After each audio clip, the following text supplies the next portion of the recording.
Hello students, ecology पढ़ रहे थे अपन। आगे बढ़ाते हैं अपन इसको कि स्टोन स्पीसीज अपन पढ़ रहे थे।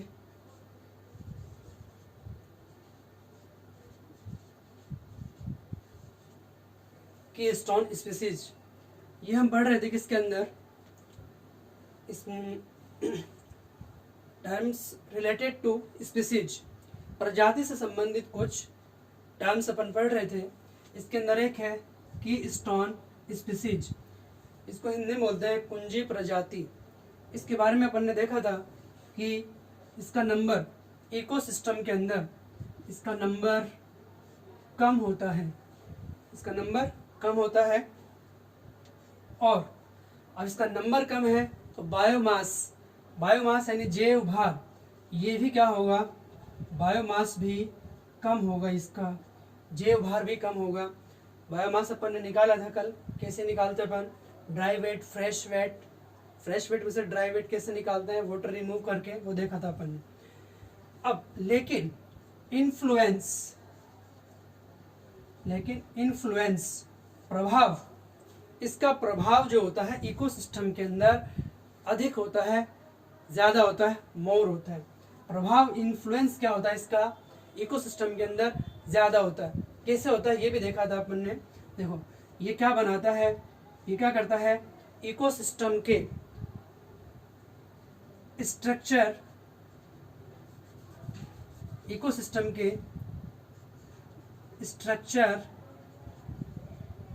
यानी संरचना और बैलेंस को मेंटेन करता है। स्ट्रक्चर और बैलेंस को मेंटेन करता है, बनाए रखता है। कौन, कि स्टोन स्पीसीज, कुंजी प्रजाति जो होती है इकोसिस्टम के अंदर, ये इकोसिस्टम के स्ट्रक्चर को यानी संरचना को और संतुलन को यानी बैलेंस को मेंटेन करके रखती है, बनाए रखती है।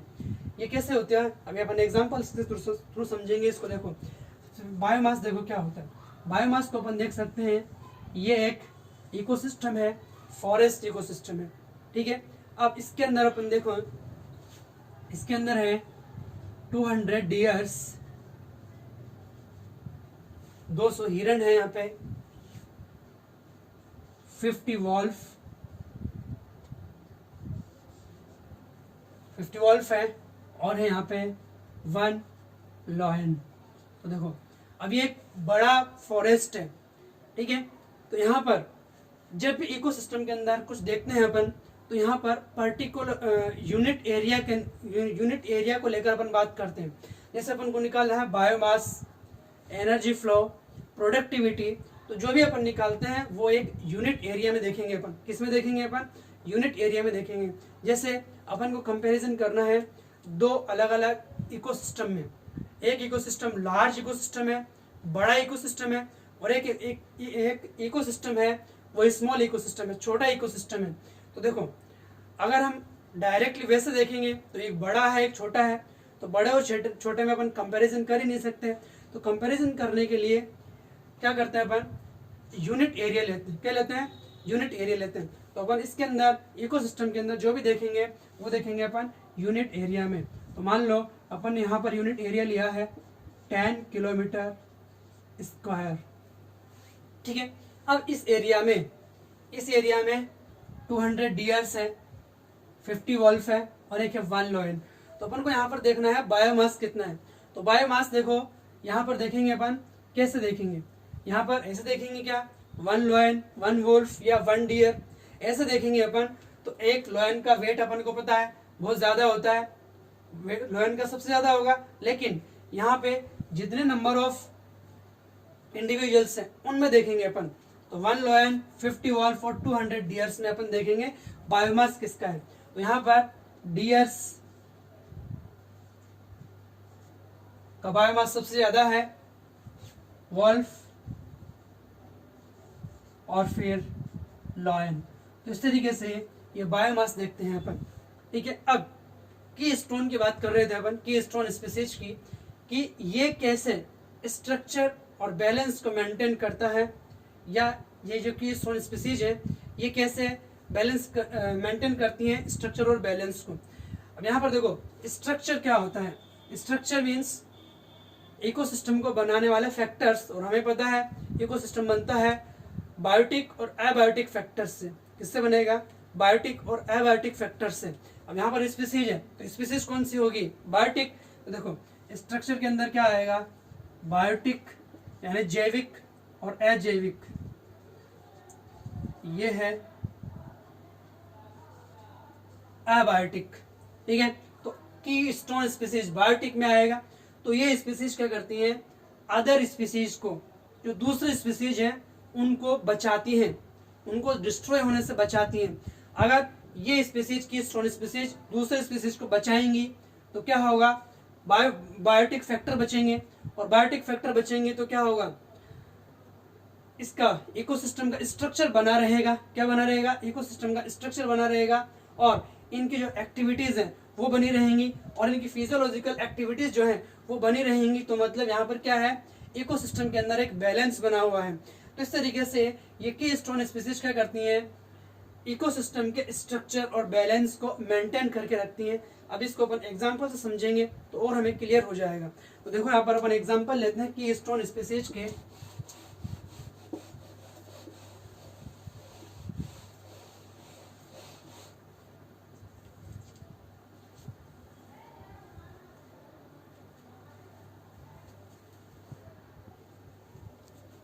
हाँ, अपन बात कर रहे हैं कि स्टोन स्पीसीज के एग्जाम्पल की। तो इसका एग्जाम्पल है ट्रॉपिकल डेसिडियस फॉरेस्ट। ट्रॉपिकल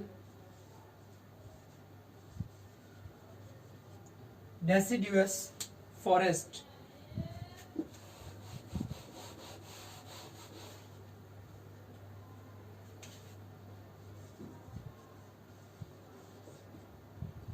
इसको हिंदी में बोलते हैं उष्ण कटिबंधीय पर्णपाती वन। डेसिडियस, डेसिडियस मीन्स पर्णपाती, मतलब ऐसे प्लांट्स जो एक स्पेसिफिक एक पर्टिकुलर सीजन में अपनी सारी पत्तियां गिरा देते हैं, अपनी सारी पत्तियां, सारे लीव्स फॉल डाउन कर देते हैं। ऐसे प्लांट्स को अपन बोलते हैं डेसिडियस फॉरेस्ट। ठीक है, अब इन प्लांट्स में क्या होता है? समर सीजन से पहले, यानी विंटर सीजन के बाद और समर सीजन से पहले, इन दोनों के बीच में जो सीजन होता है उसको अपन बोलते हैं स्प्रिंग। स्प्रिंग सीजन, समर के बाद में क्या आता है? ऑटम के बाद में विंटर, और विंटर के बाद में स्प्रिंग। तो स्प्रिंग सीजन में क्या होता है? ये प्लांट्स अपने सारे लीव्स को गिरा देते हैं, फॉल डाउन कर देते हैं। अब यहाँ पे क्या होता है?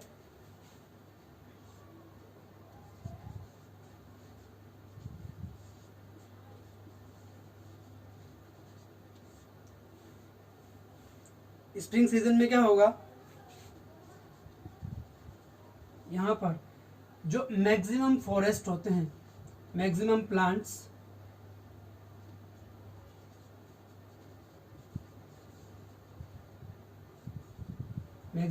क्या करते हैं? अपनी सारे लीव्स को गिरा देते हैं।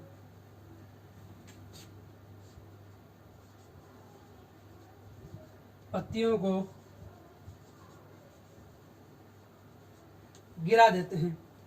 लेकिन इन सारे प्लांट्स के बीच में एक प्लांट होता है फिग ट्री।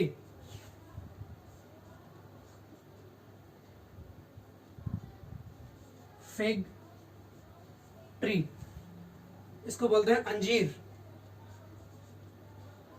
अंजीर का पौधा। ठीक है, फिग ट्री या अंजीर प्लांट। तो ये सारे प्लांट्स क्या करते हैं? अपने लीव्स को फॉल डाउन कर देते हैं, गिरा देते हैं। लेकिन इन प्लांट्स के बीच में कौन सा प्लांट है? फिग ट्री या अंजीर। इसके प्लांट पर बहुत सारे लीव्स, फ्रूट्स, फ्लावर्स बहुत सारे लगे हुए होते हैं। ठीक है, इन प्लांट्स के ऊपर सारी लीव्स गिर जाती हैं, और इन प्लांट्स के बीच में केवल ओनली फिग ट्री या अंजीर के ऊपर, अंजीर प्लांट के ऊपर लीव्स, फ्रूट्स, फ्लावर्स बहुत सारे लगे हुए रहते हैं। अब यहाँ पर ये बताओ, जितने हर्बीवोरस प्लांट, हर्बीवोरस ऑर्गेनिज्म है, हर्बीवोरस एनिमल्स हैं, जो फूड के लिए प्लांट्स के ऊपर डिपेंड रहते हैं, अगर ट्रॉपिकल डेसिडियस फॉरेस्ट में मैक्सिमम प्लांट्स ने क्या कर दी, अपने सारे लीव्स फॉल डाउन कर दी, गिरा दी, ठीक है। तो फूड के लिए वो किसके ऊपर डिपेंड है, अब यहाँ पर वो फूड के लिए सिर्फ और सिर्फ डिपेंड है किसके ऊपर, फिग ट्री के ऊपर। तो अगर मान लो इस फिग ट्री को हटा दे अपन, फिग ट्री को हटा दे अपन, तो क्या होगा, यहाँ का इकोसिस्टम डिस्ट्रॉय हो जाएगा आफ्टर सम टाइम। कैसे, जैसे मान लो फिग ट्री को अपन ने यहाँ से हटा दिया, फिग ट्री को, अंजीर को यहाँ से अपन ने इकोसिस्टम में से हटा दिया। अब यहाँ पे क्या होगा, इस सीजन के अंदर यहाँ पर जो हर्बीवोरस प्लांट्स, हर्बीवोरस एनिमल्स हैं, उनको फूड नहीं मिलेगा। उनको फूड नहीं मिलेगा तो हर्बीवोरस क्या हो जाएंगे, डिस्ट्रॉय हो जाएंगे। और हर्बीवोरस के डिस्ट्रॉय होने से जो कार्निवोरस एनिमल्स है वो डिस्ट्रॉय हो जाएंगे। इस तरीके से ये पूरा इकोसिस्टम डिस्ट्रॉय हो सकता है। किसकी वजह से, फिग ट्री या अंजीर के एब्सेंट होने से या इसको बाहर निकालने की वजह से। तो यहाँ पर ये फिग ट्री क्या हो गया, यहाँ पर फिग ट्री हो गया की स्टोन स्पीसीज।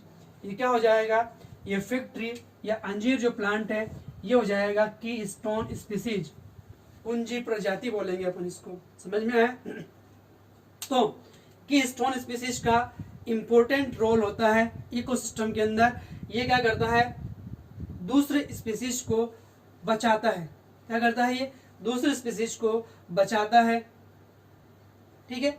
अब जैसे मान लो ये कितने होंगे, बहुत कम होते हैं, इनका नंबर क्या होता है इकोसिस्टम के अंदर, कम होता है। अब ये कम होते हैं तो इतने सारे ऑर्गेनिजम्स को कैसे फूड प्रोवाइड करवाएंगे, कैसे प्रोवाइड करवाएंगे। देखो यहाँ पर इनके अंदर जो लीव्स का फॉल डाउन हुआ है वो एक पर्टिकुलर सीजन में हुआ है, वापस से आ जाती है। तो इनको सिर्फ एक सीजन के अंदर ही फूड प्रोवाइड करवाना होता है। तो एक सीजन के लिए तो इनके पास में इतना फूड होता ही है कि ये हार्बीवोरस एनिमल्स को एक सीजन के लिए फूड प्रोवाइड करा सकते हैं। तो यहाँ पर फिग ट्री या अंजीर जो प्लांट है वो क्या होता है कि स्टोन स्पीसीज होता है, ठीक है। एक प्लांट तो ये वाला होता है, एक एग्जांपल तो अपना ये वाला हो गया ट्रॉपिकल डेसिडुअस फॉरेस्ट के अंदर फिग ट्री, ये होता है की स्टोन स्पीसीज, ठीक है। नेक्स्ट दूसरा एग्जांपल अपन देखते हैं।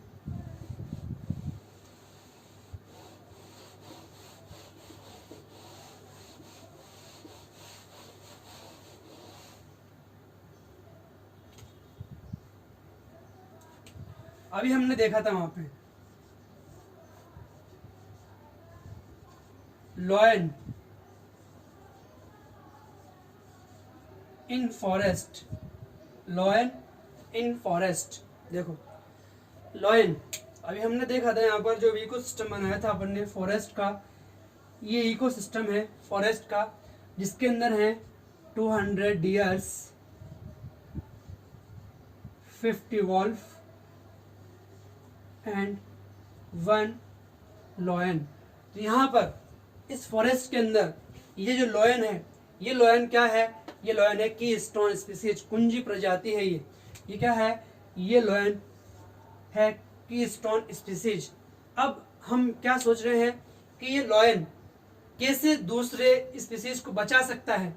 अभी हमने बताया कि ये स्टोन स्पीसीज क्या करता है, अदर स्पीसीज को बचाता है, स्ट्रक्चर बनाता है इकोसिस्टम की।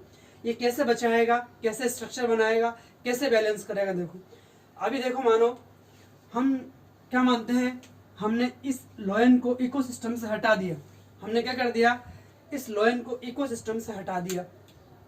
अब यहाँ पे क्या होगा, इस फॉरेस्ट के अंदर क्या हो जाएगा, फॉरेस्ट के अंदर हार्बीवोरस का नंबर बढ़ जाएगा। क्या हो जाएगा इस फॉरेस्ट के अंदर, क्योंकि हार्बीवोरस को खाने वाला कौन है, लॉयन। अब हमने उसको हटा दिया तो क्या होगा, अब यहाँ पर हार्बीवोरस का नंबर बढ़ जाएगा। जो हार्बीवोरस फूड के लिए प्लांट्स के ऊपर डिपेंड रहते हैं, तो आफ्टर सम टाइम वो हार्बीवोरस का नंबर बढ़ने से क्या हो जाएगा, धीरे धीरे प्लांट्स डिस्ट्रॉय हो जाएंगे, प्लांट्स खत्म हो जाएंगे। और प्लांट्स के खत्म होने से क्या होगा, इकोसिस्टम खत्म हो जाएगा। तो एक तो ये वाली बात हो गई। अगर मान लो यहाँ पर वॉल्फ है तो भी क्या होगा, वॉल्फ के होने से भी क्या होगा, देखो ये वॉल्फ है, लॉयन नहीं है, ये वॉल्फ है करेगा, अदर जो कॉर्निवोरस हार्बीवोरस एनिमल्स है उनको खाएगा। लेकिन यहाँ पर क्या हो जाएगा, वॉल्फ का नंबर बढ़ जाएगा। यहाँ पे क्या हो जाएगा, पूरे एरिया में वॉल्फ का नंबर बढ़ जाएगा। तो अगर वॉल्फ का नंबर बढ़ जाएगा मतलब हार्बीवोरस खत्म हो जाएंगे, क्योंकि सारे वॉल्फ क्या खाते हैं, हार्बीवोरस खाएंगे। तो धीरे धीरे हार्बीवोरस खत्म हो जाएंगे, और हार्बीवोरस खत्म हो जाएंगे तो इनको फूड नहीं मिलेगा, मतलब धीरे धीरे यहाँ का इकोसिस्टम खत्म हो जाएगा। अब लोयन क्या करता है, लोयन हार्बीवोरस को भी खाता है, इन वॉल्फ को भी खाता है। तो ये क्या कर रहा है, एक तरीके से वॉल्फ का नंबर भी कंट्रोल में रहेगा, हार्बीवोरस का नंबर भी कंट्रोल में रहेगा। तो इस तरीके से ये क्या कर रहा है, इस पूरे इकोसिस्टम में क्या बना के रख रहा है, एक बैलेंस बना के रखता है। और यहाँ पर ये एक तरीके से इकोसिस्टम का स्ट्रक्चर भी बनाता है। तो लोयन क्या हो गया, यहाँ पर लोयन हो जाएगा कीस्टोन स्पीसीज इस इकोसिस्टम के अंदर। ठीक है, तो ये होता है। अब देखो यहाँ अब तुम कहोगे कि लोयन का नंबर नहीं बढ़ता है। लोयन का नंबर क्यों नहीं बढ़ता है, लोयन का नंबर इसलिए नहीं बढ़ता है क्योंकि लोयन के अंदर रिप्रोडक्टिव कैपेसिटी जो होती है वो कम होती है। क्या होती है, रिप्रोडक्टिव कैपेसिटी कम होती है इनके कंपैरेटिवली। यहाँ पर देखो डियर्स का नंबर बहुत ज्यादा होता है क्योंकि इसकी रिप्रोडक्टिव कैपेसिटी ज्यादा होती है। वुल्फ की भी रिप्रोडक्टिव कैपेसिटी ज्यादा होती है, और लोयन की रिप्रोडक्टिव कैपेसिटी कम होती है, तो इसका नंबर नहीं बढ़ेगा। ठीक है, ये एक सेकंड एग्जांपल था अपना लोयन इन फॉरेस्ट। किसका एग्जांपल, कीस्टोन स्पीसीज का, कुंजी प्रजाति का। एक और देखो नेक्स्ट एग्जांपल,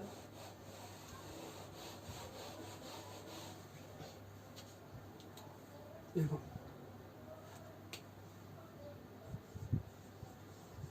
पॉलिनेटर, सॉरी ये नहीं आएगा इसमें।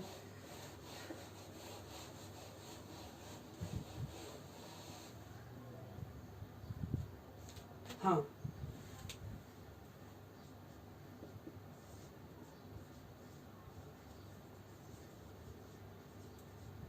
Kangaroo rate in desert.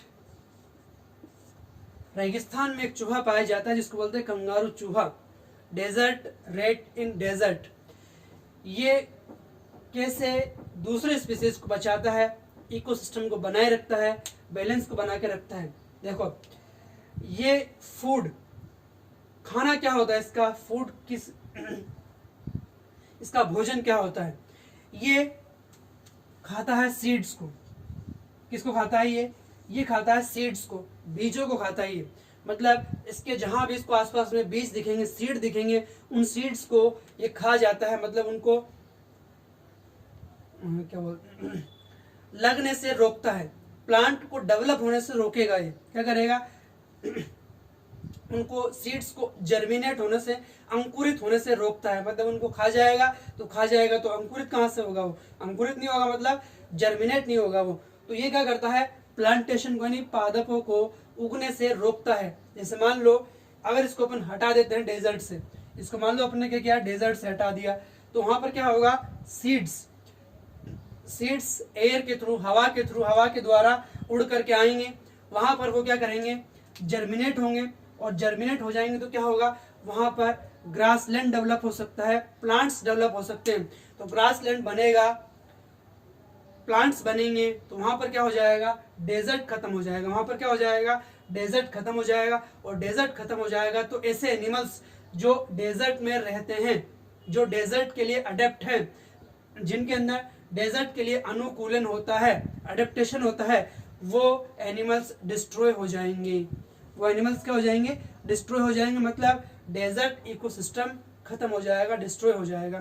तो ये कंगारू रेट क्या करता है, प्लांट्स को डेवलप होने से रोकता है, सीड्स को जर्मिनेट होने से रोकता है, इनको खा जाता है। ठीक है, तो यहाँ पर इस इकोसिस्टम में एक कीस्टोन स्पीसीज कौन से हो गई, कंगारू रेट। ठीक है, तो ये कुछ एग्जांपल्स से अपन ने समझे किसके, कीस्टोन स्पीसीज के। तो यहाँ तक की बात हो गई अपनी कीस्टोन स्पीसीज की। हम पढ़ रहे थे important term related to species. इसमें नेक्स्ट जो टर्म है वो है क्रिटिकल लिंक स्पीसीज। देखो हमने एक पढ़ा था एंडेमिक स्पीसीज, एक है ये कीस्टोन स्पीसीज पढ़ी अपन ने। अब नेक्स्ट है क्रिटिकल लिंक स्पीसीज।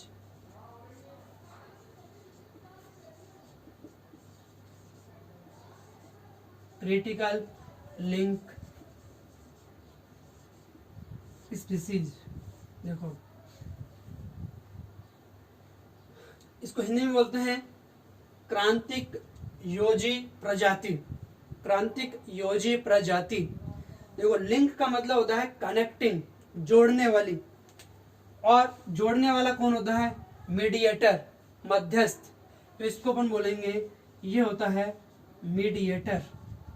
क्या हो सकता है ये होगा मीडिएटर। ठीक है, तो देखो एक है लिविंग, एक है लिविंग। अब दूसरा जो है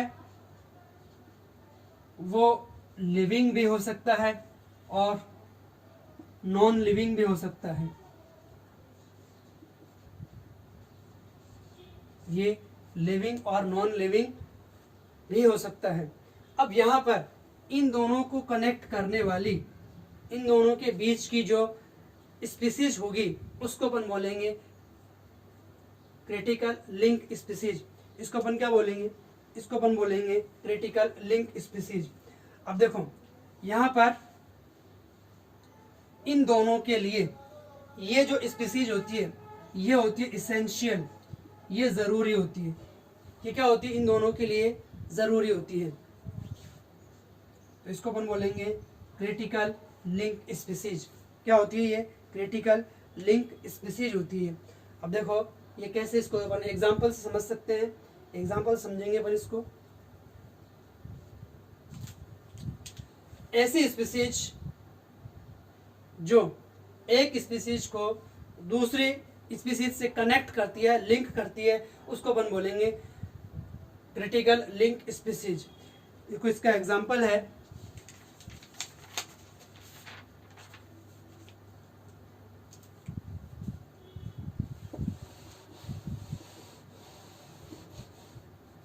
माइकोराइजा।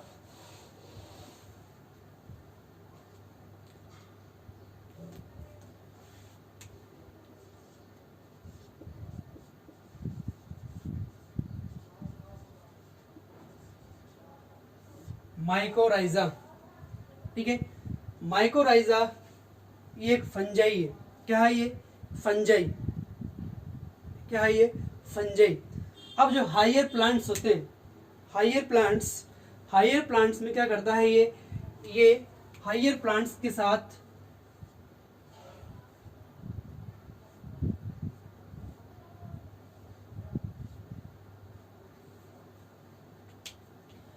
हायर प्लांट्स के रूट के साथ ये प्रेजेंट होता है।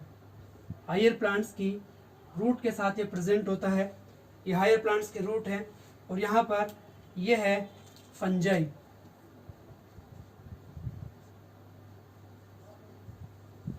ये क्या हो गया? ये है फंजाई,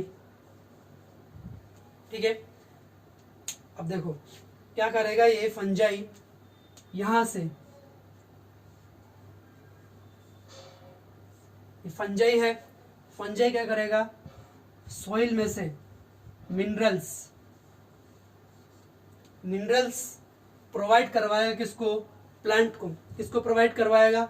प्लांट को एब्जॉर्ब करने में हेल्प करता है मिनरल्स को, ठीक है। अब देखो यहाँ पर मिनरल नॉन लिविंग है, प्लांट लिविंग है, और इनके बीच में कनेक्टिंग स्पीसीज कौन हो गई? फंजाई। कौन हो गई? फंजाई। तो फंजाई या माइकोराइजा कौन हो गया यहाँ पे? यहाँ पे हो जाएगी क्रिटिकल लिंक स्पीसीज। ये क्या बन जाएगी यहाँ पर? ये बन जाएगी क्रिटिकल लिंक स्पीसीज। यहाँ पे अपन ये भी देख सकते हैं, ये क्या करेगा?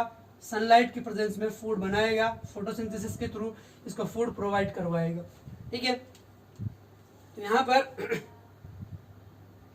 ये फंजाई इस प्लांट और मिनरल्स के बीच में क्या हो गया? कनेक्टिंग लिंक हो गया या क्रिटिकल लिंक स्पीसीज हो गया इसके लिए माइकोराइजा। तो एक एग्जांपल अपन ने ये देखा। एक एग्जांपल कौन सा? ये वाला। इसमें ये है फंजाई, फंजाई,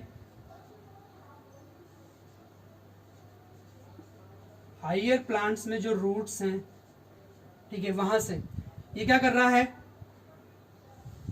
ये इसको दे रहा है फूड, ये इसको देगा मिनरल्स, ठीक है। तो इस तरीके से ये दोनों एक दूसरे को कोऑपरेट करते हैं, ठीक है। तो ये इसका क्रिटिकल लिंक स्पीसीज का एक एग्जांपल ये हो गया। इसके बाद नेक्स्ट एग्जांपल है, देखो,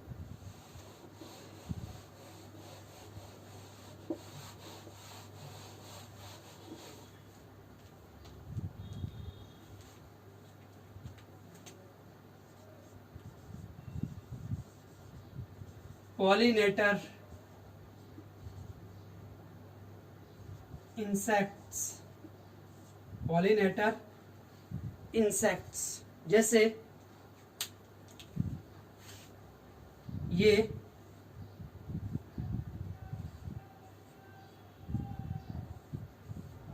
एक ही स्पीसीज के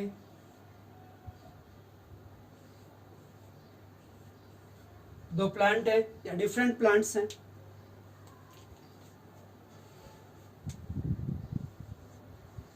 ये इसके ऊपर फ्लावर्स,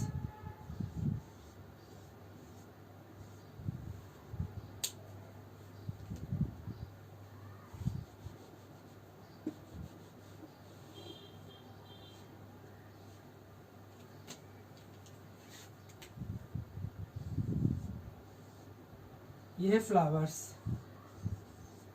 तो देखो यहां पर क्या होता है,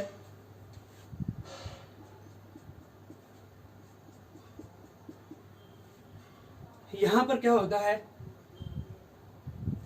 इंसेक्ट जो इनमें पॉलिनेशन करेगा, यहां पर क्या आएगा, ये एक इंसेक्ट है,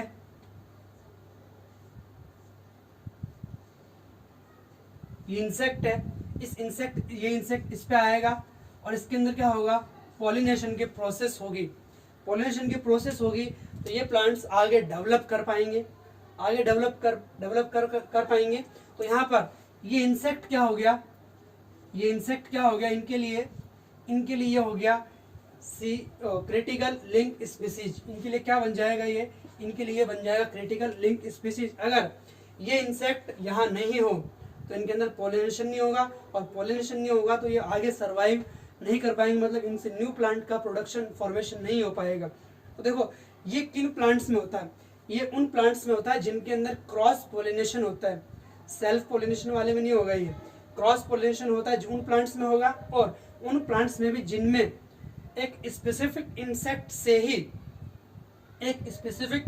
से ही पॉलिनेशन की प्रोसेस होती है, तो वो इंसेक्ट उनके लिए क्या बन जाएगा, उनके लिए बन जाएगा वो क्रिटिकल लिंक स्पीसीज बन जाएगा। तो इनके अंदर एक स्पेसिफिक इंसेक्ट से पॉलिनेशन की प्रोसेस होती है, अगर ये इंसेक्ट अवेलेबल नहीं होगा या इनको नहीं मिलेगा तो इनके अंदर पॉलिनेशन की प्रोसेस रुक जाएगी। तो यहाँ पर ये क्या हो गया, इनके लिए ये इंसेक्ट इनके लिए बन जाता है क्रिटिकल लिंक स्पीसीज, ठीक है। अब देखो नेक्स्ट एक और है, जैसे अपन बात करें, यहां पर देख रहे थे अपन फॉरेस्ट के अंदर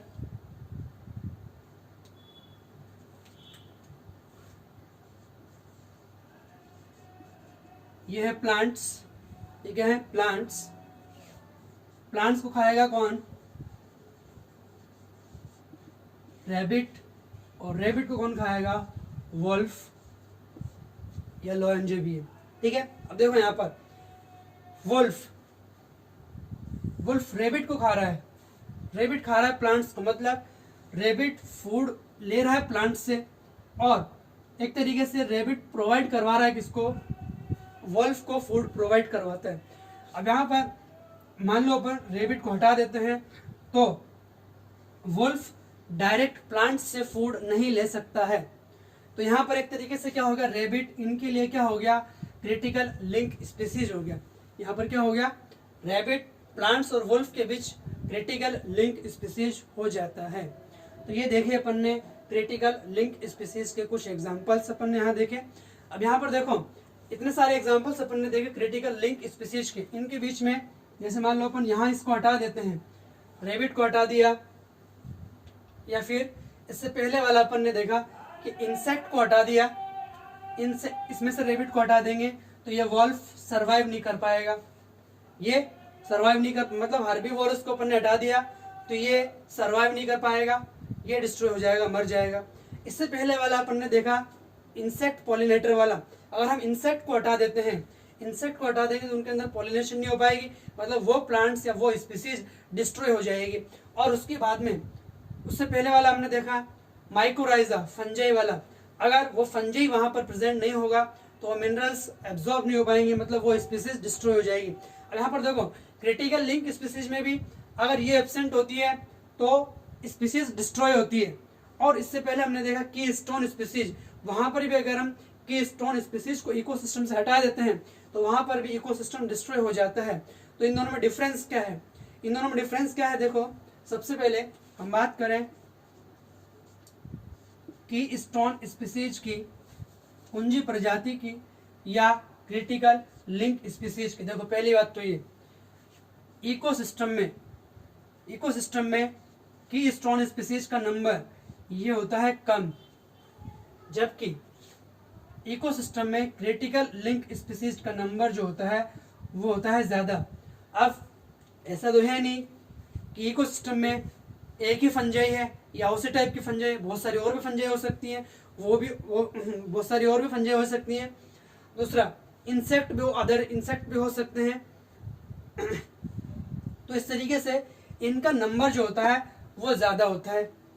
दूसरा, अगर की स्टोन स्पीसीज को हटा दिया जाए इकोसिस्टम से तो इकोसिस्टम क्या हो जाएगा, ecosystem after some time destroy हो जाएगा।